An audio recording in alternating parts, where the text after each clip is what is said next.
Yo, magandang araw mga kap, kamusta kayong lahat? Para sa video natin ngayong araw mga kap, tayo ay magre-repair ng dreadlocks at ito ay home service sa Alitagtag, Batangas. So bali, first client natin sa video na to, siya nga pala si Sir Richard at syempre kilala niyo na to si Sir Richard, siya ay regular client natin dito sa shop. Mahigit isang taon na nga palang naka-dreadlocks tong si Sir Richard at siguro mga 3 to 4 times niya ipa-repair to sa loob ng isang taon. Kaya kung mapapansin niyo sa unang part ng video na to yung dreadlocks niya hindi naman masyado nagugulo. Sa loob nga na isang taon na naka-dreadlocks tong si Sir Richard ay hindi pa namin ito natitreatment. Kumbaga yung extensions na kanabit ko lang sa kanya yung may treatment, then the rest yung natural hair niya hanggang sa dugtungan ay wala pang treatment. Kaya naman dito sa session namin ngayon ay nag-apply din tayo ng treatment. Usually kasi kasama ko nga pala si Yuri kapag nagsiservice kami dito kasi magtotropa na rin kami nito nila Sir Richard, si Dan, si Yuri. Pero this time ay solo lang ako kasi busy na yung dalawa Estudyante sila, graduating pa.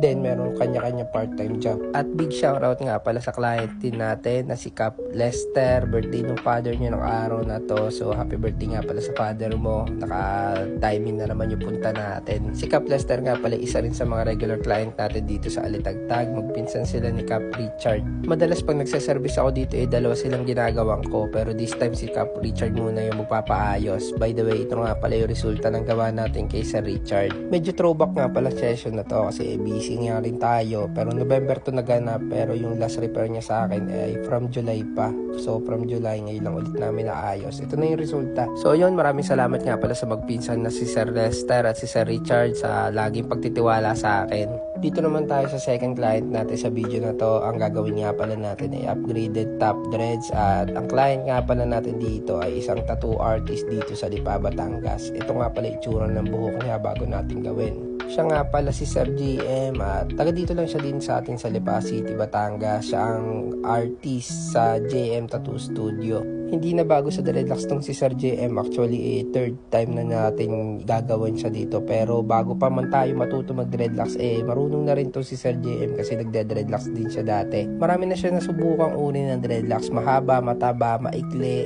Pero this time, ang kakabit natin sa kanya ay cigarette size nga pala. At ito ay 50 pieces yung kinabit natin. Matapos ang ilang oras na sundutan ay ito na, natapos na natin yung dreadlocks ni Sir. Bali 50 pieces yung kinabit natin sa kanya. Katumbas nito halos ang dalawang client, kaya ganun na lang katagal inaabot yung session. Pero syempre sulit naman yung bawat tagal ng pagtayo natin kapag nakita natin ganito yung kapalit ng bawat ngalay. Kung gusto nyo rin ng ganitong quality ng dreadlocks ay rumekta na kayo sa akin, at kung hanap nyo naman ng quality tattoo ay rumekta kayo kay Sir JM sa JM Tattoo. So dito naman tayo sa last client natin sa video na to. Ang gawa naman natin dito ay natural hair dreadlocks at hindi tayo gagamit na extension. So ayan, nakikita nyo naman yan yung itsura ng buhok ni client at ang kapagawa nga pala niya sa atin ay full head natural dreadlocks. Ang client natin dito ay nagmula pa ng Mataas na Kahoy, Batangas. Siya nga pala si Sir Stan at nakita lang niya tayo sa Facebook. Para sa session na to, ang katulong natin dito ay si Yuri at si Dan, pero yung dalawa naman ay hindi nagsabay.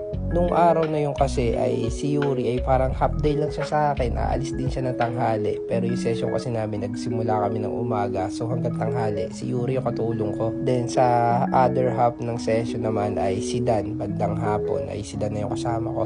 So yun, sa maghapon na ratratan, matagal din kasing gawin yung natural dreadlocks, lalo na kung full head kasi buong ulo nga yung i-dreads natin. Ito na yung resulta na gawa natin kay Sir Stan. Siguro yung session namin inabot kami ng 11 to 13 hours, ganun katagal siya gawin. Pero syempre, iba pa rin talaga yung pag natural dreads. At dito na matatapos tong video na to mga kap. Thank you sa panonood at sa mga interested clients dyan within Batangas. Ang shop ko po ay located lang sa Pusi, Lipa City. Nag-home service po ako kahit saan. Gumagawa po ako ng dreadlocks, afro curl, braids, and cornrows. Meron po tayo Facebook, YouTube, and TikTok, The Dreadlocks Factory.